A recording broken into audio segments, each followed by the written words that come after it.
Welcome back to the Leading in Athletics podcast. This is Heath Esslinger. If you've been listening to us from the very beginning, we've been on a journey to impact athletic departments, youth sport organizations, and governing bodies by creating alignment between parents and coaches and hopefully restoring the joy of this thing we called sport for everyone involved. We want to transform these organizations through parent engagement and coaching development. So here's what we would love. We would love for you to join us to reach this ambitious goal. If you want to learn more, it's 2021. Just look us up on social media, search A Better Way Athletics. You can also visit our website at abetterwayathletics.com. Again, that's abetterwayathletics.com. And today's guest must be a glutton for punishment because he has just climbed the education ladder. He's been a principal. I'm sure he's been a teacher and a coach, assistant principal, assistant superintendent. He was a superintendent of schools. And he said, I just have not had enough darts thrown at me, so I'm going to enter into this executive director of the Georgia High School State Athletic Association. He is a father. He is a husband, and he has done some things well. Before we got on, I said, I want to know how you raise such great kids. He's also got some unique hobbies. We're going to talk about those, but welcome to the show today, Executive Director of the GHSAA, Robin Hines. Robin, thanks for joining us. Good to be here. So, Robin, let's get started here. You've been on that journey through the education ranks, and I'm a huge advocate for educators. I took a picture yesterday. I was picking up my son, and we were in the car line, and the teachers are all standing in the rain. All the kids are in the dry. And I said, that's really a picture of education right there. It's service. Like, I'm here to meet the needs of the people that are under my care. And so tell us a little bit about your story and your path to where you sit today in the office you're in at the GHSAA. Well, it's been a long time, but I still remember that first faculty meeting that I sat in my first year teaching. And of course, I missed the first one. Actually, I missed open house. I forgot about it. So that was my first thing in education. So I hadn't taught a day yet, and I already had a letter of reprimand. So it started out rough, but it got better as we moved along. But, really, I just wanted, my coaches had such an impact on me as a player. And I spent so much time with them. I felt like that whatever I needed to know and learn and all, of course, my parents were my first and most critical teachers, obviously, but my coaches just had such an impact on my life. And I wanted to do the same thing for others. And I never wanted to do anything other than coach. And I taught because you had to teach in order to coach. And so had it not been for that, I probably would have stayed in the family business of roofing and sheet metal, which I enjoyed that as well. But, so I did that, and I taught and I coached, and kids came along, and, we had Melissa and Ashley, our daughters, and by that time I'd become a head football coach and an athletic director, and the time spent in those jobs was just great. I mean, I just realized that my wife is a saint, and she was raising those girls, and kind of by themselves, and then when she was pregnant with my son, I made a decision that I wanted to change my focus, and I felt like that if I went on the administrative end with that my time would be more theirs, and the activities and things that they could participate in those, because I was so actively involved as a coach. You obviously don't have your little girls and your little boy, down there with you. And as an athletic director of a large school and with a hugely popular, it was the Westover teams of the early 90s, which were, just winning state championships. And it was just so intense all the time.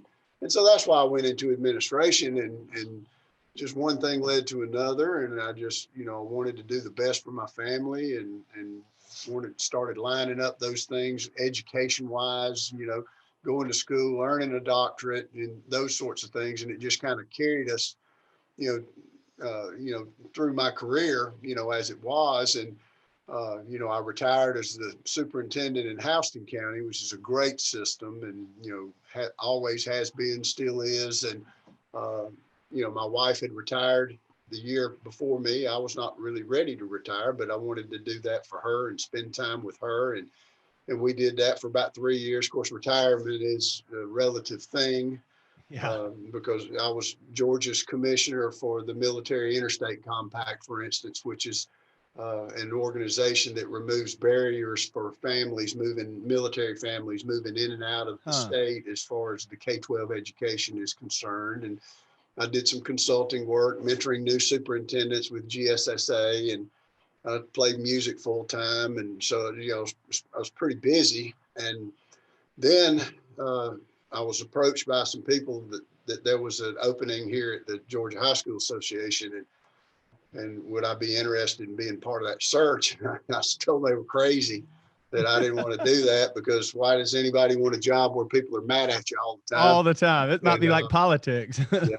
And then before I moved to the central office, I was principal at Northside High School in Warner Robins, and Kevin Kinsler, who was the football coach, very successful football coach, called me. He was on the executive committee and said, "Hey, we really need some help. We've got some issues that we've got to deal with legislatively and otherwise. And, you've been there, you've been a teacher, coach, AD, assistant principal, assistant superintendent. You've kind of been there, and you're kind of what we need right now."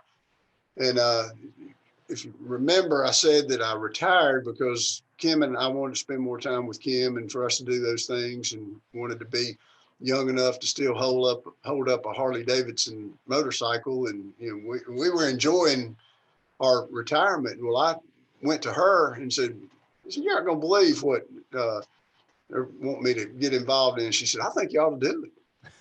She was tired of you at that point. Yeah, I think she wanted me out of the house, but no, she just felt like that, athletics and the Georgia High School Association had been great for us and for our family, and for, as we move forward. And she felt like that if we could help, then we should do that. And I say we because it's a team effort. And, the National Federation of High Schools and of course the Georgia High School Association, Kim is a big part of that as well. And, the national organization expects the spouses to be there, and they create opportunities for anything that I do travel wise and all that. Kim does with me as well, because they know how difficult the job is.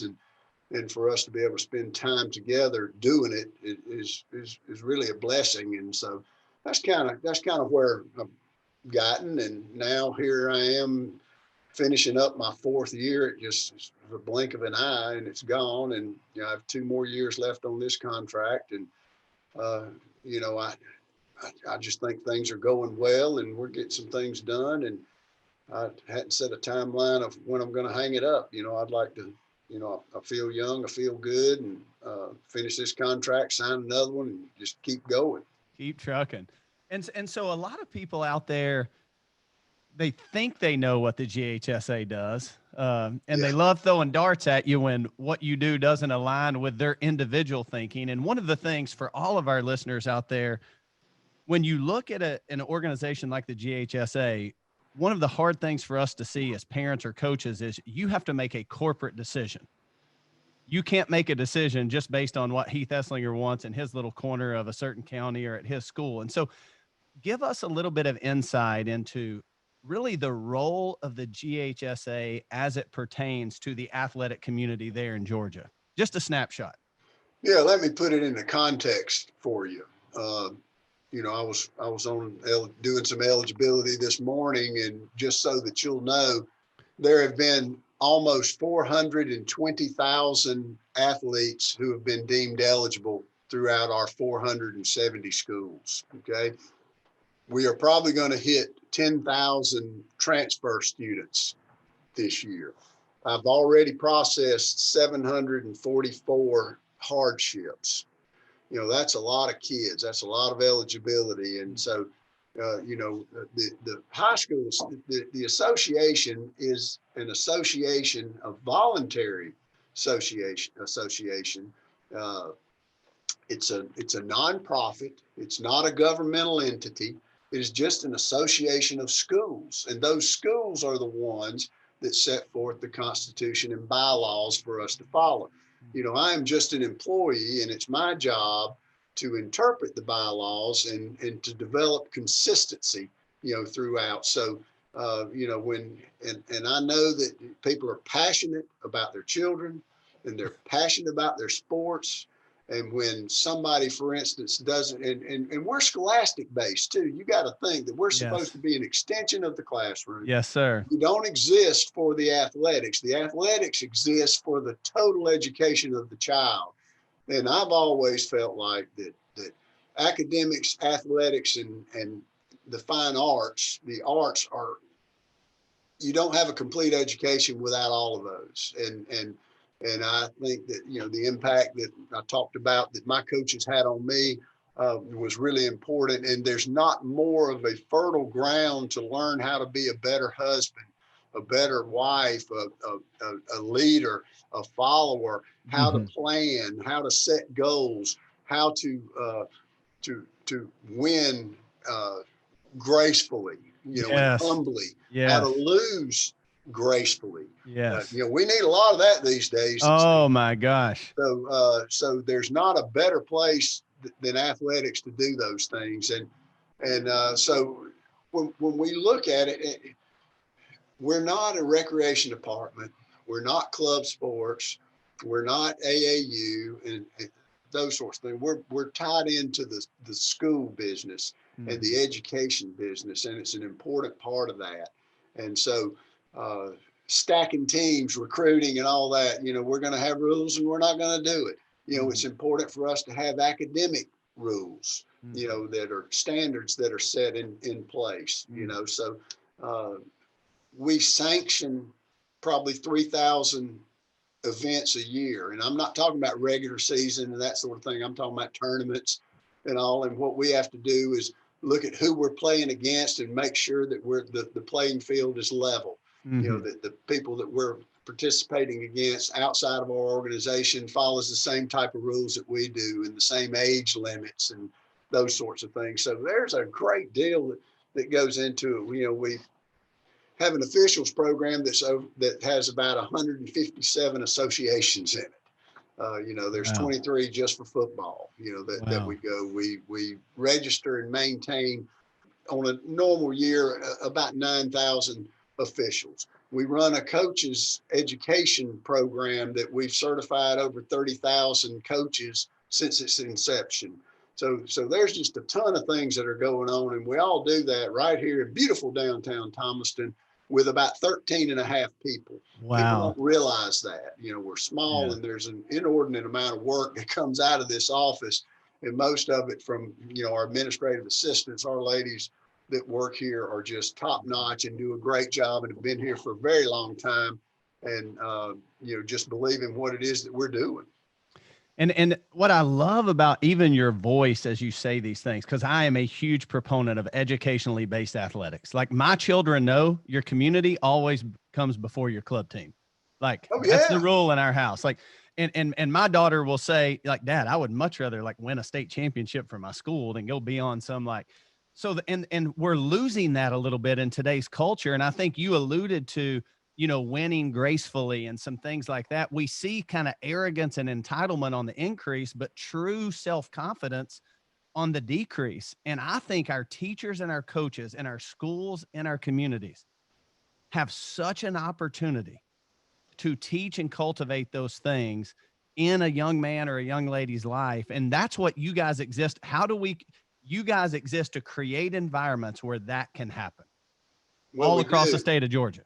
We do, and that's why we have undue influence rules. That's why we have following the coach rules and those sorts of things. And just one little side story here, and it was last year, I think, but it could have been the year before last. Doesn't matter. But Hart County, their boys and girls basketball teams played for state championships. Wow, that's awesome. They both.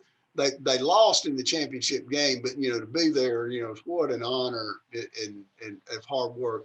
And of those teams, every person on that team was born and raised in Hart County. They grew up there. They did it. It was just an organic deal, and that's really difficult to do these days. You've seen the news and the paper of these high profile transfers and that sort. And if they meet the rules and the bylaws, then certainly they're going to be eligible to play. But there is a sense of, and it's not, most aren't doing it the right way, but there are people that are looking for the next best thing. That's I right. run across high profile athletes that are going on their third or fourth school, trying to find the best Yeah. fit and that sort of thing. And I understand, if I have a son that's a 6'4", 235-pound quarterback that can throw it about 80 yards in the air and that sort of thing, and my high school team is running the split back veer, I might want to get him somewhere where his talents can be better used and that sort of thing. But typically, I mean, I grew up in Thomasville, Georgia. So you got Thomasville High School where I went to school, and 2 miles down the road, you have Thomas County Central. I would never have dreamed of going to anywhere other than Thomasville. That's right. I mean, just, that root for the home team and building that culture, among your communities, and that sort of thing. It's still important to me. And I'd like to see more of that. And there's an awful lot of, you see the pride in the communities of those teams. Yes. I mean, we went to the state championship football championships this year at Georgia State at Center Park Stadium. And I'll tell you what, those teams were really represented well by their fans to come out and support them. And the pride was palpable.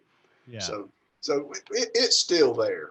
And that's what makes high school sports so fun, even more fun than like college sports, I think, because you really do have this community representation. And you mentioned earlier, and you talked a little bit about the moving from place to place, that you've dealt with 10,000 transfer students already. And so one of the terms we use today, and I know I'm going to strike a chord with some people and it may frustrate you. All I'm going to ask you to do is self-reflect.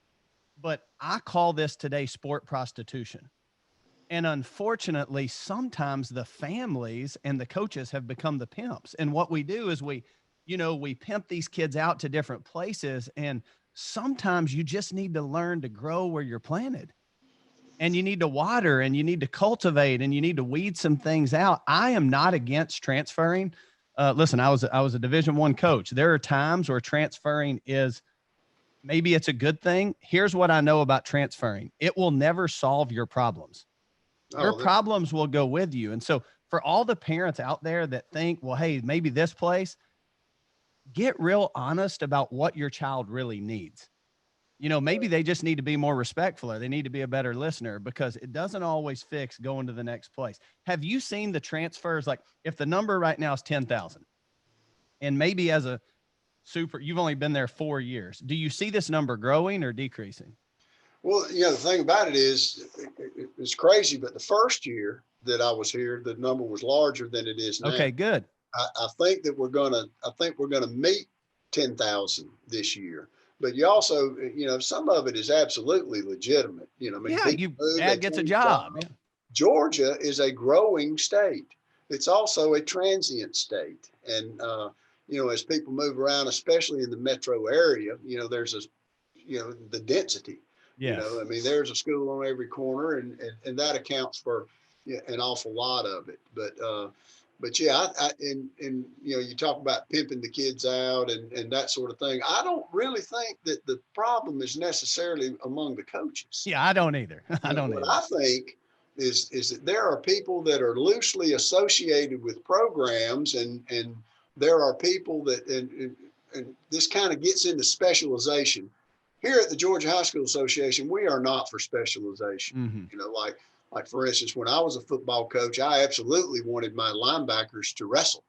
Yes. And I wanted them involved in something, but I didn't want to specialize and overuse and that sort of thing. But there's a lot of guys out there that are personal trainers that are working with kids year round, and we're seeing overuse injuries. And I'll give you an example. Lee County played for a state championship this year, lost right at the end. But I think they've been to the championship game 3 out of 4 years, and Dean Fabrizio has done a great job with that. But because of COVID, and what we did is trying to get back, we got back to training because our kids had been just stagnant for several months, and we wanted to work them in, and we didn't know about the virus and that sort of thing. So we started slow, and it was just training, not even specific sports stuff and all that. And you know, when this season was over, Coach Fabrizio called me and said, you know, we need to keep some of this stuff. I love it. Going in there, not having those OTAs. He said, you know, we're going to have them if you have them, but if you eliminate them, I'd be okay with that. You know, and just the constant year-round work and all that, taking a break was good. And he felt like that it helped his team this year as far as injury prevention. Yeah. And so when we get these guys that are professional trainers, so-called, they're taking money, a lot of money from these kids. I mean, when you look at some of the club sports, volleyball and all that, it's unbelievable amount of money that these parents are spending, where there is a season that's going on at their high school that their child can be involved in. And when you look at you know, the professional football players, 99% of them were multi-sport athletes. You know, I just say that, and back to the, you know, sticking there and sometimes growing and moving is not going to solve your problem. Look at Kyle Trask. Is that not? Oh my gosh. Quarterback at Florida. Man, the guy sat there and waited his turn. He didn't even know if his turn was going to come. Yeah. You know, same with the quarterback at Alabama. He committed. Yeah. And that's what he did. And he went there for an education, that sort of thing. And now, you know, it worked out for him, and it's going to be his career, and he's going to have life-changing money and all that stuff. And that doesn't happen to most people. But what a story about root for the home team, and you know, and that's where we need to be. No doubt about it. And I love, because you mentioned this earlier. You mentioned 3 different things: academics, athletics, and the fine arts. And I'm a big believer in the term multi-activity, because there are some parents that, like, listen, man, if you're a single mom working 2 jobs, raising 3 kids, it may be hard for your kid to do 4 or 5, you know, 3 or 4 different things. And so, like, but just making sure our children are well-rounded. Like, you know, sometimes, and my question for you, Mr. Hines, is this: like, one of the theories I have, and it's just a theory, okay? I have no research to back it up. But are we seeing more single sport athletes because we're also, the demands on a coach makes a coach today almost only a single sport coach? Whereas used to, if you coach football, you probably were assistant basketball coach and a manager or something on the baseball or the track team. And so you would actually kind of pull your kids with you year round. And I think sometimes today the demands on the coach, maybe from the families and the parents, to be all in, almost this ripple effect is, well, dude, I got to have, if I'm going to be here all year round, I want my kids here all year round. Do you see that? Or I would I would agree with that. You know, back when I was a coach, an assistant coach, you know, I coached year round. Yes. Different sports though.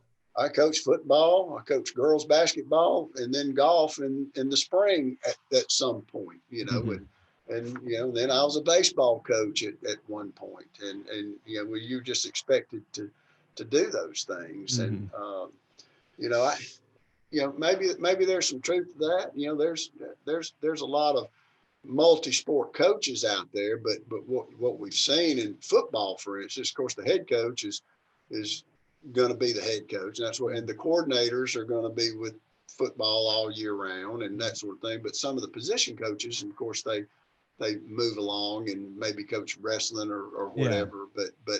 But certainly it's not. You know, in my high school where I went to school, there were about 7 coaches and they coached everything. Yeah, I know. But that's what you taught. You used the word organic earlier. Like, that's what creates this, like, organic energy, synergy, chemistry, whatever I mean, the buzzwords, culture. That's what creates, like, these cultures that, I mean, I look back on my high school career, like, and I'm like, dude, that was the most fun time of my life. Oh yeah. You know? And this is probably not going in the right direction, but you know, we have a community coach program, you know, where you learn the fundamentals of principles of coaching and first aid and that sort of thing for us. But our schools could not exist without those community coaches. And I'm talking about those that don't work in the school. Yeah. They're not certified coaches. And these type of things, and it's very difficult. But I'll tell you why that's important. When I started coaching, my teaching contract was about $11,000. Mm-hmm. Maybe just a tad more, but my coaching supplement was $2,300. So that's a good percentage of my total salary of what we did. Well, yeah. now a lot of coaching supplements are still $2,300. Yeah, if that. But a starting teacher is going to come out and make $40,000 a year. So you could just work you could work a couple days at the Zippy Mart and make more money than you do coaching. So these are dedicated people that do that. And so having that coaches education program, to have those community coaches in our school, that enables us to be able to run those programs, throughout our state. Man, so good. And I love hearing you talk about the investment you make in your coaches. When I resigned at Chattanooga, my sport supervisor said, Heath, why are you so passionate about this? I said, Jay, I got 2 head coaching jobs, a high school head coaching job. My AD told me good luck. And he is a great dude. Then I got a Division I coaching job, and you were on the hiring committee, Jay. You were the head of the hiring committee. You hired me, but you told me good luck. Like, I truly believe we have people today that are capable. Sometimes we're ill-equipped or exhausted. And so I want to applaud you at the GHSA for seeing the need to help coaches grow and be energized in their jobs, because you can't give out that which you don't possess. And so if I don't know how to deal with a certain issue, well, listen, I'm going to deal with it the wrong way probably. And so kudos to you guys for doing it. Let's take a intensity break here for a minute, because those we've been talking about some heavy things. You got a side hobby. All right. 3 side hobbies: motorcycle enthusiast, musician, and golf. I don't care about golf. I got plenty of people that talk about golf. Tell me about motorcycles and music. Well, I don't play golf anymore very much. Okay, so we can X that. I did before I retired. Then I retired and didn't play golf. I don't know, but music, yeah, I've always done it. And there's a guy in my high school, Fred Allen, who had been in New York, from New York, and he had his doctorate in performance from Juilliard, and he had played in the orchestras of many Broadway plays. He had been on Broadway, as had his wife Winnie and their daughter Allison. And as the story goes, they came to Thomasville one time, liked it, wanted to raise their daughter in that type of environment, and they moved out of New York and came to Thomasville. He was the music minister at the First Methodist Church there, and taught music and drama there at the high school. Wow. And he put together this independent organization called the Thomasville Music and Drama Troupe, and I was asked to join that, and it's like a youthful high school age up with people kind of thing is what it was. And I had the opportunity to travel with them and go to New York. We went to Europe. We did cruise ships, California. I mean, it was just a great experience, and to learn about music and nurture a love for that. And then I worked when I was 13, I was a junior counselor at a residence camp, and there were 2 guys, Joe McGraw and Ho Cone, who played guitars, and they did a bunch of folk stuff. They were folk players, Dylan and all that sort of thing. But what I noticed is when we'd be gathered around in the little cabin and playing, and they were playing that music, they had all the girls hanging around, and so I think my salary, I worked 4 weeks, had made $7 a week, and I borrowed $2 from my dad, and when I finished, and bought a 3/4 size Conn classical guitar from the Cocroft Music Company there in Thomasville. And I started playing, and I always have. And next thing you know, I'm playing in a band, and did it all through college, and played here and there, all along. And of course, through being a superintendent and principal and all that stuff, I played in the orchestra for many musicals. One notable thing that Northside is known for their drama and that sort of thing. One of the musicals that we did was All Shook Up, which is, made of Elvis Presley music and that sort of thing. And so there was like a 10 or 11 piece band, with the local colleges, band directors, with a full horn section and that sort of thing. It was a great deal of fun. Very difficult too. My director said, he said, it's just 20 something Elvis Presley tunes. How hard can that be? I thought, well, how hard can it be? But until you look and one tune may have 7 key changes. Yeah. So it was really crazy, but I've always enjoyed doing that. And, I said that, when I retired, I was going to do it full time, and I did. And I found out that I really love the music part of it, but you're constantly driving and going from one place to another, and that wasn't so much fun. And I still play. I got a group of guys that I play with about every other week and all that. But this job here has really curtailed that playing out. And of course, the COVID kind of eliminated it altogether. So but yeah, it's great. And I learned early on, in high school, being a part of one act plays and being in literary and the quartets and those sorts of things, with Mr. Allen there at Thomasville. I just knew how important it was. And when I think of the most influential educators that I've had to deal with, Fred Allen is one of those, and Jim Hughes, my football coach, is the other. Wow. And so you just want to keep that going.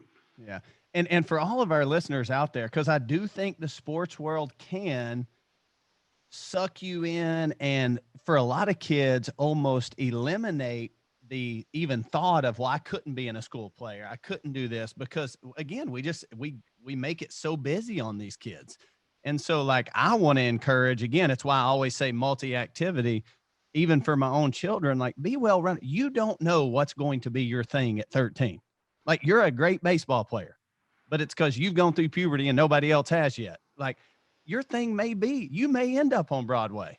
Like, don't eliminate that option just because maybe it's not the coolest thing to do, or it's not, something you've done before. I'm a huge believer in being well-rounded in those areas and giving our kids those types of options. Well, that's one thing that my parents did for me. They wanted me busy, and it's a good thing, Yeah. But, I think back, and I had something every night, with music and drama, 2 nights a week, Y Club, 1 night a week, Key Club, another night a week. I mean, we stayed busy, and I look back over my career, and I was telling this story just the other day, when I was coaching girls basketball, had this little girl, Fonda, and I really liked Fonda because she was one of those kids that, she was going to try basketball this year. She was going to be in the play the next year. She was going to do all these other things. And I remember we were playing Worth County one night, and we were up by about 40 points about halfway through the second quarter and all that. And I called Fonda over. I said, Fonda, you're going to go in for Dion. And she went, oh no, coach, I'm not doing that. I said, yes, you are. Yeah, you are. You're going to go play. I'm not actually going to play. I just wanted to be on the team. but there's something to be said for that. She was to try and experience a bunch of different things, and she did. And that's what I did. And of course, I'm highly competitive, and I wanted to be successful in all of those things, and I'm still that way. But yeah, I think we're missing the boat sometimes with. If you go from volleyball straight into your club team and you play all the way through until the first day of school volleyball again, that's when you stop it. And sometimes they don't even stop it. Sometimes they continue to play, school ball and club team all the way through, and overuse injuries and that sort of thing, and lack of experience. I think that's a problem, and that's not what we're about here. Yeah. And just the emotion. And listen, I'm living it. You said you were in drama. I got 3 teenage girls, man. We got drama all the time. It's not even drama class. It's just drama. So thank goodness for my 9-year-old son. Him and his friends just kind of fight it out. But, the hard part is, I'm a parent. I mean, I'm a petri dish for the stuff that I talk about. It's like, you just get sucked into these streams, and it's almost like this, well, we just have to do it. And one of the things we teach is like, you don't have to do it. Like, there are other ways to make it to this place, if that place is even in your cards. And so parents, one of the questions I get a lot, coach, is, well, hey, when should my kid start? I mean, I was a wrestling coach, whatever. I said, first of all, it's the wrong question. All right. Cause there's kids that start early that make it. There's kids that start in the ninth grade and become phenoms, you know, that most of those that start in the ninth grade and become phenoms pick their parents strategically. And so, you know, I always ask parents, stop asking when your kids should start and start asking, who do you want them to be when they finish? Like, what type of person do you want them to be? What are the skill sets you want them to have? Because you're going to launch them out into this thing you call life. And our goal is to have them ready for that. You know, I mean, baseball is going to come to an end for most people at 17 years old, most maybe 14, but you know, most of us aren't even going to play at the collegiate level. And so I love the fact that high school athletics truly are about hopefully educating kids and getting them ready for this thing we call life. And so you mentioned at the beginning of the show, parents were a critical part of your journey. It was parents and coaches. And a lot of times what we see today is unintentionally, I shared earlier, we call it a misapplication of love. Unintentionally, coaches are pulling in one direction. And then when the kid gets in the car, the language of the parent is pulling in another direction. And the two people that I truly believe do value this child are ultimately hurting that child unintentionally. It's not intentional. What advice would you give to parents out there? Because I know you see it in every sport, whether it's single A or triple A or baseball or whatever, maybe the only thing track because the clock doesn't have a conscience. But what advice would you give to parents in 2021 as they navigate this athletic journey with their children? Well, I think that parents obviously need to advocate for their children, and they need to identify and define what that means. You know, yes. to advocate for a child doesn't mean that if something doesn't go their way, then you go in there and fuss and fight and carry on and get it going. I will give you an example. I can remember when my daughter Ashley, great student, really a great math mind, and she was in her math class, and something didn't go her way, and it should have. You know, I mean, I felt like the teacher was wrong. I happened to be the principal. Oh man. and she came home fussing about it, and I went, yeah, but she's the teacher, and she's the adult in there, and you're just gonna have to suck it up and do the right thing, and always be respectful, and it was in that way that I advocated for her. This is how you handle that situation. God, You so know, I good. didn't go and do it for her, or go to the teacher and say, you know, you did this wrong, and my kid was on the wrong end of the stick. I would never do that. But there, you know, we need to look at the end game, as you said. You know, it's not the present here and now, and you have to win every battle and that sort of thing. It's kind of like I talked about. You've got to lose gracefully. Mm-hmm. You've got to be able to do that. And so, you know, that was a way for her to understand that things weren't always going to go her way. And sometimes you just, you know, knock the dust off your shoes and go to the next place, because there's going to be another thing that's going to come up, and we're going to be a sum of our experiences. And I want those experiences to be appropriate and that sort of thing. That's advice that I would give, you know, parents, is advocate for your child, but define what that means for the end game of what's going to make them a productive adult, a better father, a better friend, a better leader, a better employer, a better employee.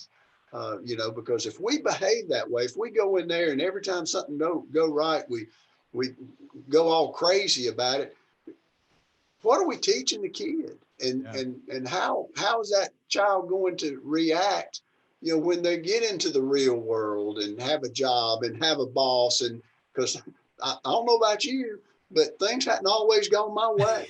No kidding. The way that I I can't control that, but I can control the way that I react to those things. And that should be the focus on what is the right thing. I love, there's a guy down in your area named Andy Stanley, and he talks a lot about responding versus reacting. And as parents, as we advocate for our kids, that's really, we want to respond. Not, our emotions will lead us down a bad path. You know what I mean? And the pain we feel as parents, like when your kid gets benched, no one likes it. When your daughter was in that situation, it's not like you enjoyed her suffering, but you allowed her to grow. And I love what Andy Stanley says. He says a response creates a better path forward than a reaction. Oh, there's no question about that. And anytime I've had success in those situations, it's been just that. The reactions, that's been, and I fail all the time. Oh, me too. I get lots of opportunities to fail Yeah. because, you might find this hard to believe, but I get hundreds of emails every day. I get tons of phone calls and all that. And very few of them are saying, I just want you to know what a great job you're doing. I appreciate it. That doesn't happen here in this country. Yeah. So, you just work hard as you can to do the right thing, be professional, be fair, treat people with respect, and things typically work out. And I'm human just like everybody else, and I fail a lot of times. And you just apologize and move on. There's something to be said for that too. Yes. I've started a habit in my own personal life where when I go to an athletic event, I always try to find a teacher and educator that just does it really well. I mean, I just like, man, the way they interacted with their kids, the way they handled an adverse situation. And here's what I do. I email the administrators of their school and say, hey, just want you to know, man, Coach Hines, I was so impressed with him, because we can get so caught up in the negativity. And I think the way we suppress it is we replace it. And so if I'm always looking for the bad, what I got to do is retrain myself to look for the good. Because here's what I know. There's a lot of teachers and coaches out there that are kicking butt, man. They are making a difference. And we as parents, I'm challenging every parent that listens to this today. Look for the good. If you're looking for the bad, it's there. You can find it. But your kid's going to become a person that looks for the bad as well in every situation. And so look for the good, because just like with you guys, man, most of those emails you get are frustrations, complaints, whatever. But man, just from talking to you today, Coach Hines, like, man, what a joy, and dude, the state of Georgia should be very grateful that you're there leading the GHSA. Well, I appreciate that. But, to speak to that, the last couple of days, and of course this afternoon, I'll be at the wrestling traditional state championship. That's right.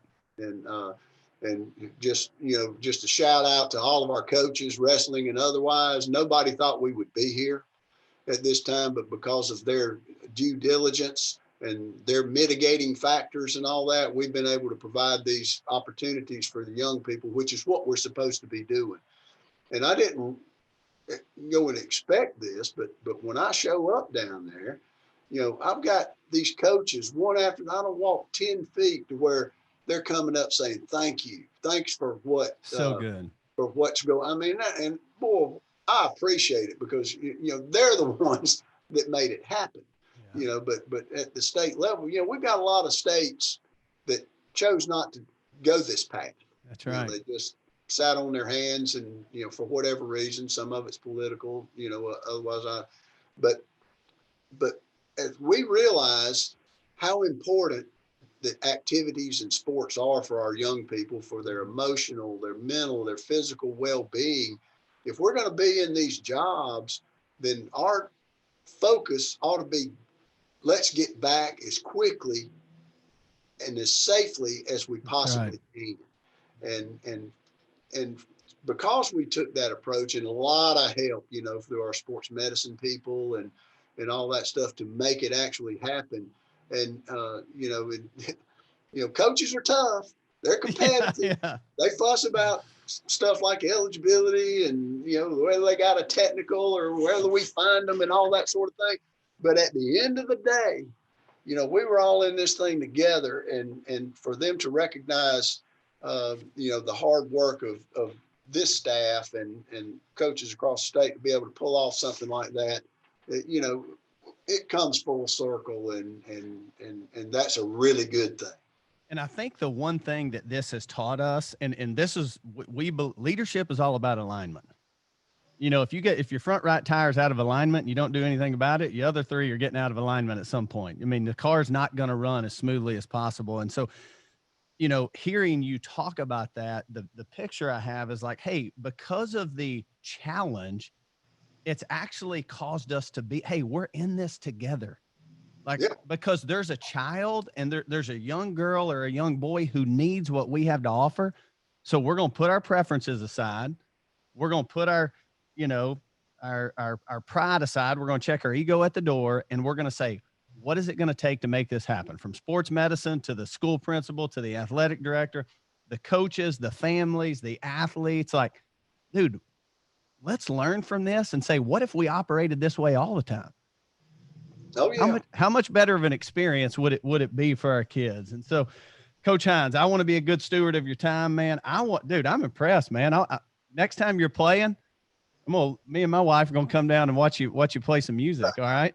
Well, my wife's a musician too, so I got no gifts there, but I love music, probably to a fault. My kids look at me at church and say, "Dad, quit singing so loud. You're terrible." But I love music, so we'll have to come watch you play sometime.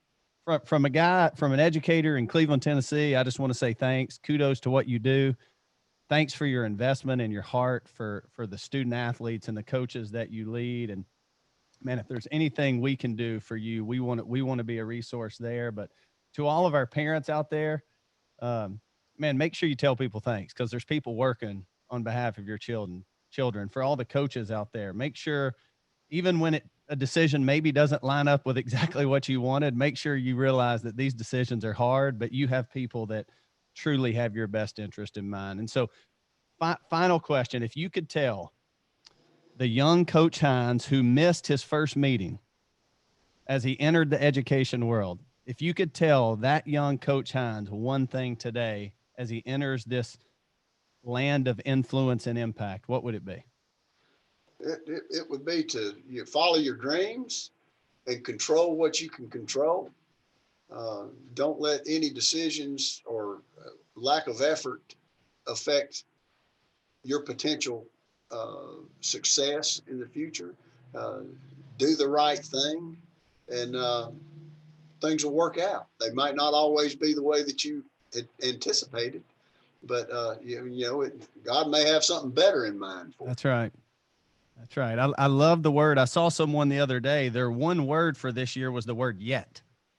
And I said, man, that's a powerful word, man. That's full of hope, because, so for all the coaches out there and the athletes, even at the state championship this weekend, maybe you come up short and you think, man, I'm never going to get there. I would just add, I'm not there yet. And right. So we're all on this journey. We are. And, I'm getting old, but there's still some yet for me. That's right. I'm thankful for that, Coach. I'm looking forward to the future. No question. I'm thankful. Well, hey, thank you so much for listening to today's podcast, brought to you by Better Way Athletics. We hope you were, I know you were. If you weren't challenged and encouraged, then you had your headphones turned off. But if you found value in today's episode, feel free to share it with a friend, give us a rating and review. We'd love to hear your feedback. If you want to be a guest, you're out there and you say, hey, I would love to share some things I've learned, give us a shout. Also, make sure you hit the subscribe button so you get notified each week when we release a new episode. Until then, hey, keep making a difference, and let's work hard to restore the joy of sport for coaches, parents, and athletes.